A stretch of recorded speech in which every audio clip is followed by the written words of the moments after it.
Good day, TSP community. Welcome to the Sideline Podcast. My name is Booker, riding solo today and missing my buddy Kevin, but we're going to make it and it's going to be just fine. Appreciate you joining. If you love football, if you love talking sports, and you love meeting people that are just like you, go ahead and hit subscribe. You can also find us on X at TSP Community. You can find me on X at TSP underscore Booker or Kevin at TSP underscore Kevin. Tonight, we've got a great show for you. Full disclosure, it is pre recorded, but that does not make the information you're about to hear any less relevant. So, uh, appreciate you joining us. We'll go ahead and get started. There's some things trending in the football world that we want to touch on before we get too far into the show. We want to start with today. It's college football Saturday, week 2, lots of good games, also lots of blowouts. So, if you've been watching, you're probably fully aware. We also really enjoy doing Campus to Canton, which is a fantasy football format that allows you to have a college team, and those players will transfer into the NFL if they make it to the NFL, and you get to keep them there as well. So, um, there's a lot of scoring happening today, lots of high scores within our Campus to Canton League because of these blowouts. But really looking forward to the Michigan at Oklahoma game. We'll touch on that before the end of the show. Um, in light of all of that, we've got some news about Ryan Williams being out of the game today due to a concussion. That's big news for a lot of you who drafted Ryan Williams. You probably took him in the first or second round based on his last year, and he did not have a great week last week. And this week he's out with a concussion, so that's not good news. Obviously, health comes first, um, but something to monitor. So don't even get me started on the rest of Alabama and Kalen DeBoer. I know that anyone who's a fan of Alabama is currently sitting outside local grocery stores trying to raise enough money to buy Kalen DeBoer out because that's a bit of a train wreck. I think that they are in trouble, and there's a lot of people that would agree. So we'll see what happens, but wish the best for Ryan Williams. I also want to touch on Florida State. Ethan Pritchard was involved in a shooting last week. He's currently in the hospital. You know, human life over sports, human life over fantasy football. So obviously, our prayers go up to Ethan Pritchard and his family and the FSU family there in Tallahassee. They did respond in a big way today. It's putting up 77 points. I've got if you played basically anyone on the Florida State team today in your fantasy football league, you are quite happy. Um, it's just a massive game, and Castellanos looks like the real deal. Some are saying that he's an early Heisman candidate, and I would agree. So after a 2-10 finish for the Seminoles last year, they are looking incredible this year. So watch out in the ACC for them and beyond. So we also wanted to touch on. I've got a big question for you, Chiefs Kingdom. Are the Chiefs cooked? I mean, you get beat by the Chargers in Brazil. I know that the Chargers are a good team, got a lot of new talent, but also some veteran presence there. But you lost in a massive blowout in the Super Bowl, and I expected the Chiefs to show up to that game quite angry and ready to take care of business, and that's just simply not what happened. Patrick Mahomes had some incredible plays, but it just was not enough. Um, I said I made a take about that game on our YouTube channel that I thought the Chargers were going to win and that the key was that offensive line. And I think that was a big part of it. That offensive line was able to protect Justin Herbert and give him the time to make some good decisions. And that Chiefs defense was just not able to produce like they have in the past. So I'm wondering if we think that the Chiefs are cooked for this season. I don't think so. I think it's a little bit too early to say that, but it's certainly something that's an interesting storyline moving forward. Another interesting storyline: Jalen Carter for the Philadelphia Eagles spitting at Dak Prescott. Some people are calling it Spitgate. I'm not entirely sure. I want to take it that far. There's a lot of gates that are happening, with different things going on, inside and outside the sports world, but not necessarily wanting to include a Spitgate there, but just an unnecessary thing to do no matter what, he thought Dak Prescott was saying. There's no place for that in sports. We just gotta be a little bit more professional than that, but the Eagles, they were underwhelming. I thought Dallas was gonna get blown out with all the drama and distractions during the offseason, and that simply did not happen. Um, Javonte Williams looked really good. CeeDee Lamb had, quite a few drops. If you have CeeDee Lamb or Dak Prescott in your, fantasy lineups, you were probably pretty disappointed. Um, but they looked a heck of a lot better than I thought they were and made a game out of that. So the Eagles in the end come out with the win, and I guess ultimately that is what matters. Um, moving forward, let's talk about college football week 2, shall we? College football, I would argue with someone, it is the most beautiful thing on planet Earth. Um, I know that's a bit of an exaggeration, but I absolutely love college football. Um, and I'm sure that some of you listening are in the same boat as I am. Uh, we are coming up on the Michigan at Oklahoma. Oklahoma is currently a 5.5 point favorite at home versus Michigan.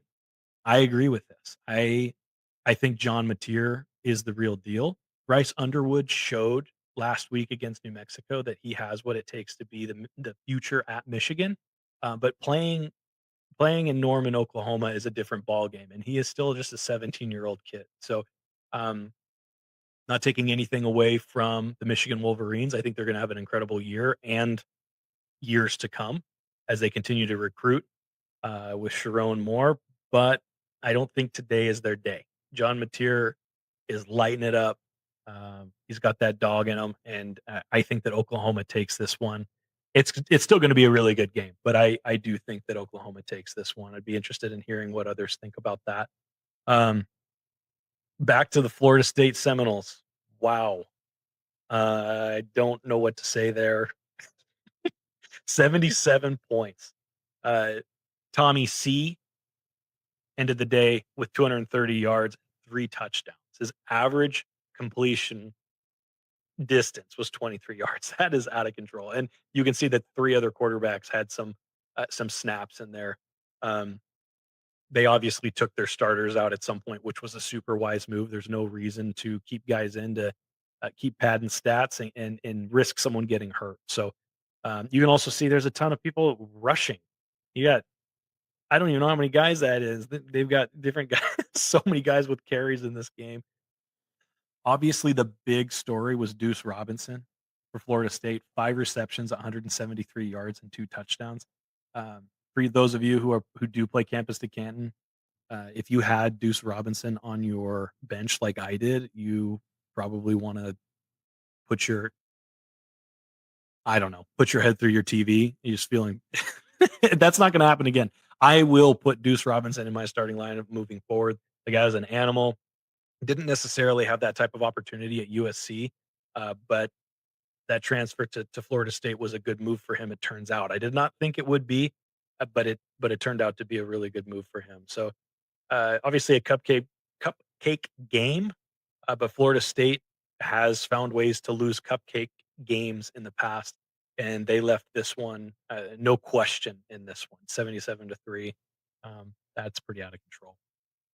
Game of the day so far. Like I said, this is a pre-recorded game. We have not been able to see the Michigan Oklahoma game yet, but that's coming. That will I'm hoping that's the game of the day. But for those of you who watched the Baylor SMU game, you were not disappointed. Um, that was a really fun game down to the wire. Uh, Kevin Jennings, 295 yards and 3 touchdowns, 1 interception. Sawyer Robinson, 440 yards and 4 touchdowns. That's pretty wild. So you played Sawyer Robinson, you are feeling quite good about yourself. Josh Cameron, 151 yards receiving and 2 touchdowns. So I know that Kobe Prentice also had a great day, 4 receptions, 63 yards and 2 touchdowns. Um, on the other side of the ball for SMU, Romello Brinson, 4 receptions, 126 yards and 2 touchdowns. Um, yeah, even the running backs had great days. Bryson Washington, 31 carries. 115 yards and 2 touchdowns, and on the other side of the ball, TJ Harden, 19 carries for 115 yards and 3 touchdowns. So tons of scoring. SMU had this game. I felt like they had this game in the bag. Baylor scored a late touchdown and took them to overtime, and SMU in the second overtime ended up missing a field goal, and Baylor was able to make their field goal and end this one. So kind of a big disappointment for 17th ranked SMU, but Baylor Baylor looks good. Baylor looks good, and I know that SMU will bounce back on that. Moving on to the next game, Texas versus San Jose State. For everyone who was afraid that Arch Manning was a fraud, fear not, because you can't make an entire opinion based on one game against maybe the number one defense in the nation over there in Columbus. Last week did not have a great game. Took out all of his anger and frustration on San Jose today. San Jose State, 295 yards, 4 touchdowns. Um, Wisner, the running back, Trey Wisner for Texas did not play. But CJ in steps CJ Baxter, five-star blue chip guy, took care of business on the ground along. It was a bit of a committee. Um, Someone that I want to draw attention to though, Parker Livingstone for Texas. He had a great touchdown catch against Ohio State last week, and today he had 4 receptions for 128 yards and 2 touchdowns. So I know that he is not like he's not the Ryan Wingo big flashy name, but he's a steady Eddie. And so I'm targeting him in Campus to Canton Dynasty leagues. Um, I think that I think between him and Arch Manning, he's going to have a great season. So a good win for Texas, maybe a get right win. Arch Manning being able to get some of that confidence back. I don't know that he even lost it. I feel like growing up a Manning, you probably have an immense amount of mental strength to move on past things, much more than I do. So Arch was probably not worried, but I know that everybody else was, and he was able to kind of right the ship. So uh, nice win for the Texas Longhorns. We're going to move on to NFL predictions. So I've got a couple of questions here about, I'm going to make some picks on 4 different games here and why I think that these teams are going to win. So um, first one, we got Steelers versus the Jets. So kind of an interesting, normally not a game that I would highlight, um, but you have Aaron Rodgers, who previously played, he was obviously on the Jets last year, coming in to Pittsburgh, leading leading that team under center. It's going to be interesting to see. You've got DK Metcalf. Obviously, the Steelers defense is stout once again. The Jets, Justin Fields on the Steelers last year, given another shot if healthy. He's got Garrett Wilson. Um, it's going to be an interesting game. So I I am going to go ahead and be a wild man here and pick the Jets to win this game. Um, I'm just not I think maybe Aaron Rodgers is going to probably prove me wrong. But I watched some video of him and I was not impressed with his maneuverability. He was never like really that maneuverable. He was he was He was never like this incredible dual threat quarterback, but the way he was moving between cones on a certain drill during spring camp, I just am not entirely sure that offensive line is going to have to protect that man with everything they got. So I'm picking the Jets to take this game in a surprise W. Moving on, Giants versus Commanders. The Giants are starting Russell Wilson. I don't know how long that lasts. I was talking to a guy about this, and I agreed with him when he said that Russell Wilson's going to just play himself out of this game, and Jackson Dart is what the people want. So, and then on the other side of the ball, you've obviously got Jaden Daniels. Um, he's got Scary Terry back. Uh, the Giants' defense is out of control. So I think I'm gonna make another pick here. I think the Giants actually win this game, um, because of that defense. There's a possibility that Jaden Daniels has that sophomore slump. That's pretty common. Who knows? So I think Dexter Lawrence is gonna have his way. Abdul Carter. going to be rushing the passer. That defense is just pretty scary. And so I think the Giants, as long as Russell Wilson can be fairly serviceable, uh, I think they actually win this game in a close one. Next, we've got Titans versus the Broncos. I picked this one because I'm excited to see what Cam Ward has. Then obviously on the Broncos they have Bo Nix, so two young quarterbacks. Um, Cam Ward looked good. He looks the part. I think he has what it takes. The man's a hard worker. Um, and then Bo Nix and that Broncos offense. They've got Cortland Sutton, R.J. Harvey, uh, J.K. Dobbins. There's some pieces obviously on that team, but that defense, the Broncos defense is probably going to ultimately be the game decider, as long as the refs don't step in and make some calls that they should not make. Which I mean, it's the NFL, that's going to happen. But I'm picking the Broncos. Shout out to our Crew Talk Sports guys over at Crew Talk Sports. Follow them on X. Um, Awesome podcast over there. We're in a Campus to Canton league together, and we appreciate those guys. So shout out to them, big Broncos fans. I think they win this one, but we're going to learn a lot about Cam Ward in that game. Last one, my Buffalo Bills playing against the Ravens. I'm not going to pick against the Bills. I'm not, but the Ravens are coming in, and I think they are tired of losing to Josh Allen and the Buffalo Bills. And so I'm actually pretty nervous about this game as a Bills fan. But I think it's gonna be a sweet game. I'm looking forward to it. Um, I have something going on during the game, so I'm gonna have to tape it and watch it a little bit later. So please don't tell me who won. Um, but I think that I'm going with the Bills. Can't go against the Bills. Go Josh Allen. Um, I think Keon Coleman has a completely different year for the Buffalo Bills. He did not look great last year, but I think that he turns that around this year. That Ravens defense, though, pretty nasty. Adding Malachi Starks in there, that defensive line is stout. They flying around the ball. So if the Bills can protect Josh Allen, I believe that the Bills they win this one. I think they have the Ravens number, but best believe Lamar Jackson is not going to want to get another L against that squad. So um,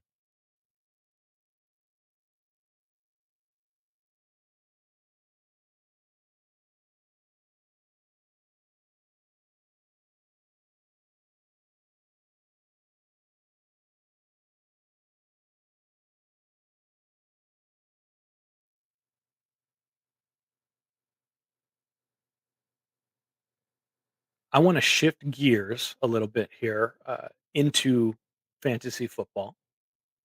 Kevin and I talked about a couple of players that we think we'll be talking about come Monday that maybe we weren't talking about before. So we're not talking the guys that we're expecting to produce. We're talking about guys that either are brand new rookies to the league or maybe they were rookies last year and didn't we're not put in a position to succeed and have a good first year, but that they will make that second year leap. And so, for example, Javante Williams coming out of nowhere for Dallas, having an absolute monster game. So, uh, mine, I'm picking Xavier Leggett. The man is not afraid of anything. He will come into your backyard and steal a squirrel and spit roast that bad boy and eat it pregame. So I think that Xavier Leggett turns around the narrative mainly because of Bryce Young. I think Bryce Young has a better year. I believe in Bryce Young. I think that he gets things put together over there in Carolina, and that Xavier Leggett is going to be a big part of that. Obviously, you've got Tet McMillan, rookie out of Arizona, that they drafted pretty highly over there, but I think people are going to be focusing on McMillan, and Xavier is no slouch coming out of South Carolina, and so I'm picking Xavier Leggett to be the guy that we're talking about come Monday, and that people are actively trying to get their hands on from the waiver wire on Monday as well. Uh, Kevin will have to explain himself on this one a little bit, but I'm throwing it out. He may end up editing my editing this part out of the podcast, but he said Danny Dimes. He thinks that Sam or no, he thinks that Daniel Jones quarterback for the Indianapolis Colts, is going to be better than we think. And I mean, he could be right. I think that he's a serviceable quarterback, but he obviously had a good enough camp to come out the starting quarterback there in Indianapolis. So it's possible that he is the Sam Darnold this year that Sam Darnold was last year with Minnesota coming in and taking over the helm there. So um, you got Michael Pittman. He's obviously got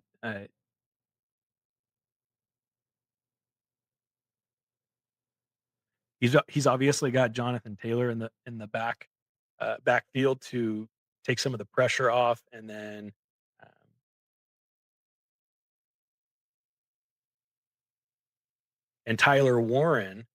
Uh,